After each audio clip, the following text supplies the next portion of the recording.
நற்செய்தி வாசகம். தூய மார்க் எழுதிய நற்செய்தி வாசகம் 6ஆம் அதிகாரம் 17 முதல் 19 மற்றும் மத்தேயு நற்செய்தி 25ஆம் அதிகாரம் 1 முதல் 13 வரை உள்ள இறை வார்த்தைகள்.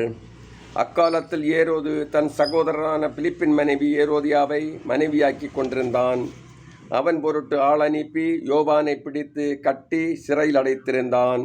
ஏனெனில் யோவான் ஏரோதியாவிடம், உம் சகோதரர் மனைவி நீர் வைத்திருப்பது முறையல்ல எனச் சொல்லி வந்தார். அப்போது ஏரோதியா அவர் மீது காழ்ப்புணர்வு கொண்டு அவரை கொலை செய்ய விரும்பினாள். ஆனால் அவளால் இயலவில்லை. ஏனெனில் யோவான் நேர்மையும் தூய்மையும் உள்ளவர் என்பதை ஏரோது அறிந்து அஞ்சி அவருக்கு பாதுகாப்பு அளித்து வந்தான். அவர் சொல்லை கேட்டு மிக குழப்பமுற்ற போதிலும் அவருக்கு மனமும் வந்து செவி சாய்த்தான். ஒரு நாள் ஏரோதியாவுக்கு நல்ல வாய்ப்பு ஒன்று கிடைத்தது.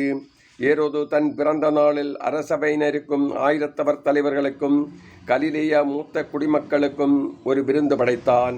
அப்போது ஏரோதியாவின் மகள் உள்ளே வந்து நடனமாடி ஏரோதையும் விருந்தினரையும் அகமகிழச் செய்தாள். அரசன் அச்சிறுமியிடம், உனக்கு என்ன வேண்டுமானாலும் கேள், தருகிறேன் என்றான். நீ என்னிடம் எது கேட்டாலும், ஏன் என் அரசில் பாதியை கேட்டாலும் உனக்கு தருகிறேன் என்றும் ஆணையிட்டு கூறினான். அவள் வெளியே சென்று நான் என்ன கேட்கலாம் என்று தன் தாயை வினவினாள். அவள் திருமுழுக்கு யோவானின் தலையை கேள் என்றாள். உடனே சிறுமி அரசனிடம் விரைந்து வந்து திருமுழுக்கு யோவானின் தலையை ஒரு தட்டில் வைத்து, இப்போதே எனக்கு கொடும் என்று கேட்டாள்.